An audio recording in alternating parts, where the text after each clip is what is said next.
이번 영상은 이런 분들이 보시면 좋습니다. 혼자 카페 가는 걸 좋아한다. 카페 가서 책 읽고 싶다. 가방에 넣어도 무겁지 않은 작고 가벼운 책이면 좋겠다. 저도 혼자 카페 가서 책 읽는 걸 되게 좋아하는데요. 저랑 비슷한 분들을 위해 책 3권을 추천해드리려고 합니다. 첫 번째 책은 에세이인데요.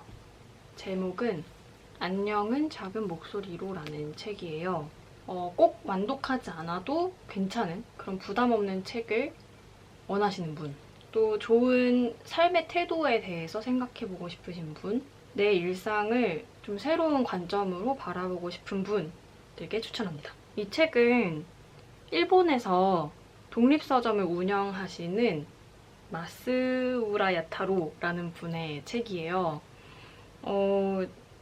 보니까 그분이 이렇게 일상에 좀 참고가 될 만한 책들을 많이 쓰셨더라고요. 근데 이 책은 제가 제목에 이끌려서 구매를 했어요. 그 건대 쪽에 있는 인덱스 서점에서 책 구경하는 걸 되게 좋아하는데 거기에 이 책이 딱 매대에 있었는데 안녕은 작은 목소리로? 라는 제목이 너무 확 마음에 와닿더라고요. 이게 과연 어떤 얘기일까도 궁금했고 이런 상황이 대체 언제일까?를 좀 되게 상상하게 만드는 그런 제목이었어요. 그런데 이 제목이 책 전체를 포괄한다기보다는 안에 엄청 여러 짧은 에세이들이 있는데 그 에세이 중에 한 제목이었어요. 그래도 이제 이 책의 감성을 잘 대표한다라는 생각이 들더라고요. 이 책의 특징은 한 편당 글이 굉장히 짧아요. 그래서 한 에세이당 정말 4장 정도밖에 안 될 정도로 굉장히 짧고, 그래서 이런 요즘 가을바람이 되게 불 때 그 카페 테라스에 이렇게 앉아가지고 딱 한 에세이씩 읽고 커피 한번 마시고 뭔가 그런 짧고 간결한 호흡이 굉장히 좋았어요. 그리고 두 번째로는 담긴 내용이 되게 산뜻하다고 생각했어요. 그 산뜻하다는 뜻이 좀 찝찝하지 않다라는 뜻인 것 같아요. 이렇게 한 편 한 편 읽는 게 굉장히 부드럽게 잘 넘어가고, 물론 이제 이 작가의 가치관이 녹아있는 그런 에세이인 만큼 내가 이제 동의하지 않는 부분이 있을 수도 있는데 막 그 정도로 막 완전 이건 아니다 싶을 정도로 주장을 펼치는 글도 아니고, 그래도 이제 많은 사람들이 봤을 때 좀 고개를 끄덕거릴 만한 이야기들이 주로 들어있어서 그래서 저는 산뜻하다는 표현을 썼습니다. 세 번째, 내 삶에서 만난 사람들의 특별함과 소중함을 다시 한번 생각해보게 된다. 결국에는 이 책이 에세이마다 이 작가가 만난 사람들에 대한 얘기예요. 그래서 그 사람들이 다 일상 속에서 만났고 혹은 좀 일상이 아닌 곳에서 만나기도 했는데, 사실 생각해보면 누구나 자기 주변에 있는 혹은 삶에서 스쳐 지나갔던 인연까지 포함해서 다 너무 특별한 사람들일 거예요. 그런데 그냥 살다 보면 좀 잊고 사는 것 같아요. 그런 소중함을 좀 다시금 생각해보게 되는 그런 책이었던 것 같아요. 다음 책은 세련되게 해결해드립니다. 백조 세탁소라는 책입니다. 한국 드라마 중에 이 갯마을 차차차나 동백꽃 필 무렵 그런 드라마 종류를 굉장히 재밌게 보신 분들 무조건 좋아할 것 같아요. 그런 동네에 좀 따뜻한데 따뜻하고 일상적인 가운데 그 미스테리가 함께 벌어지는 이야기를 좋아하시는 분, 그리고 너무 무겁지 않은 가볍고 유쾌한 그런 코지 미스터리 장르를 좋아하시는 분께 추천드려요. 이 책은 이제 장편 소설인데 그 배경을 간단하게 설명을 드리자면 주인공 은조는 대학에서 패션 디자인을 전공을 했는데 그 대학이 갑자기 부실 대학이 되면서 학교가 망해버려요. 그런데 그 타이밍에 부모님이 이제 세탁소를 고향 여수에서 운영을 하시는데 은퇴를 하고 세계여행을 가겠다.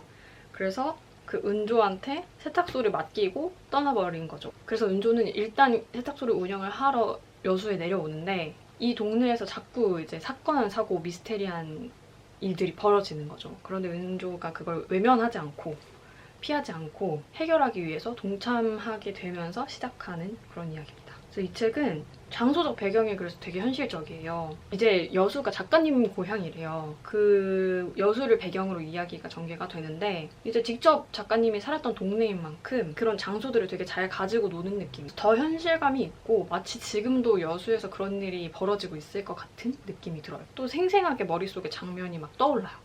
먼저 이 책이 그 안정가옥 출판사에서 출판이 됐는데 19년도에 그런 스토리 공모전에 당선된 작품이에요. 그때도 코즈 미스터리 장르의 공모전이었고 심지어 대상을 수상한 작품인데요. 안정가옥이 이런 장르 문학 전문 스토리 프로덕션인데 공모전을 통해서 작품이나 그 작가분들을 발굴을 하고 그 스토리를 가지고 이제 뭐 영화나 드라마화 될 수 있도록 그 스토리를 이렇게 연결해주는 그런 일들을 주로 해요. 그래서 저도 되게 좋아하는 회사인데 그래서 안정가옥 책들을 읽으면 되게 자연스럽게 머릿속에서 이 책이 드라마나 영화가 된다면 어떤 장면일까 상상을 쉽게 하게 되는 것 같아요. 정말 한 편의 한국 드라마 영화를 본 느낌이었어요, 이 책도. 그래서 저는 머릿속에서 이미 가상 캐스팅을 어느 정도 하면서 읽었는데 저는 주인공은 뭔가 이주영 배우님 그리고 여기에 이제 극 중에 형사분이 또 나오시거든요. 그래서 형사는 유태호 배우님 다 그냥 제가 좋아하는 인물들로 네, 둘이 나오면 정말 안 볼 수가 없을 것 같은데요. 이 책이 정말 따뜻하고 또 소소한 그런 이야기예요. 이재인 작가님 소개글이 있는데 소개글이 너무 좋은 거예요. 뭐라고 쓰여 있냐면 작고 사소하고 평범한 것들에 자꾸 마음을 빼앗긴다. 평범한 사람들의 작고 사소한 선의와 그로 인해 발휘되는 인류애를 믿는 편이며 다정한 사람들이 나오는 다정한 이야기와 동화 같은 해피엔딩을 꿈꾼다.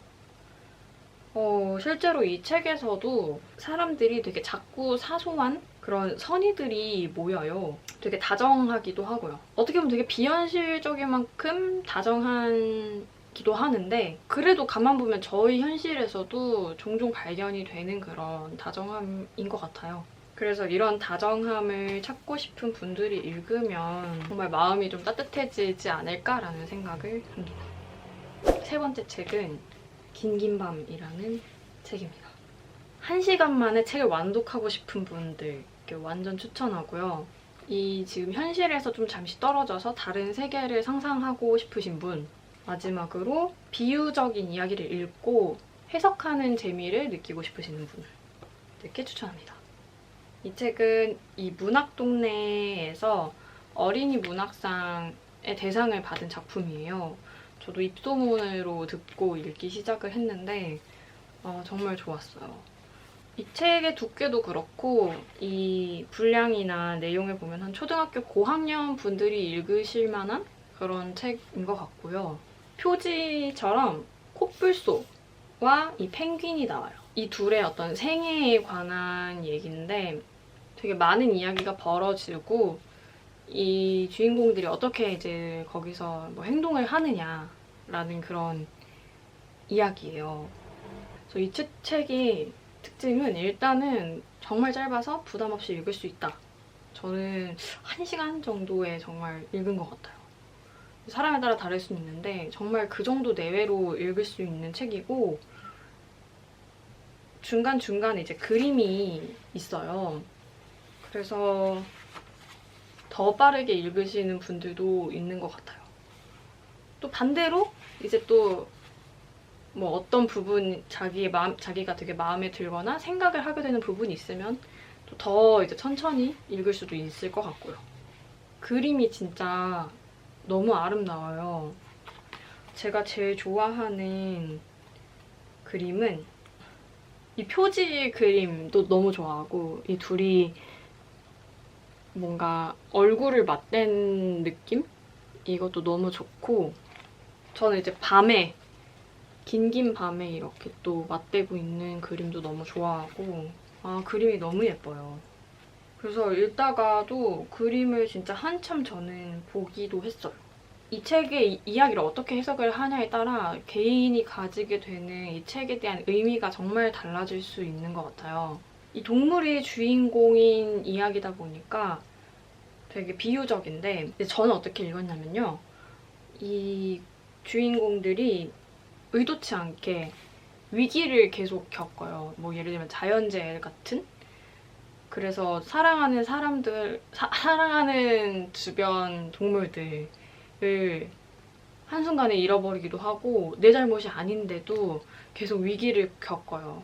계획대로 되는 일이 없고 정말 인생이 한 치 앞을 모르게 살아가게 됐는데 저는 그런 위기를 겪고 나서 완전히 무너질 수도 있는데 또 그때 이제 주변인들의 어떤 돌봄? 그런 사랑을 통해서 한 발짝 나아가게 되는 거죠.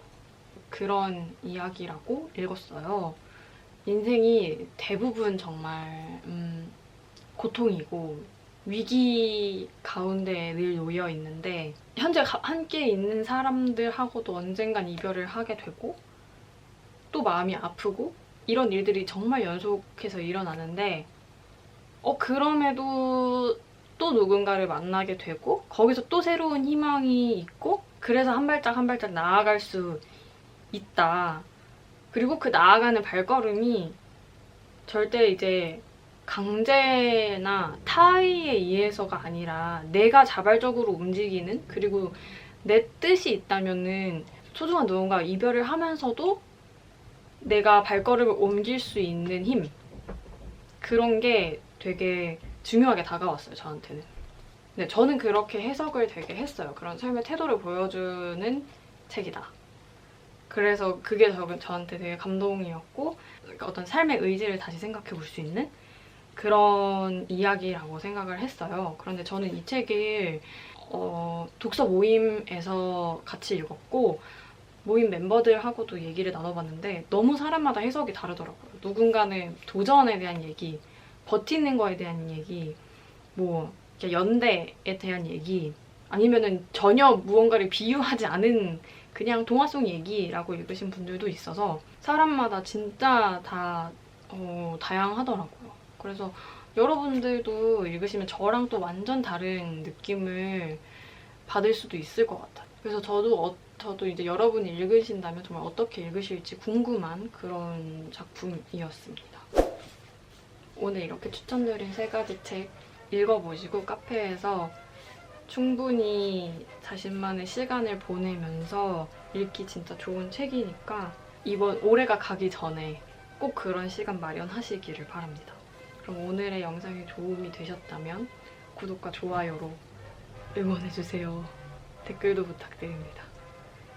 감사합니다.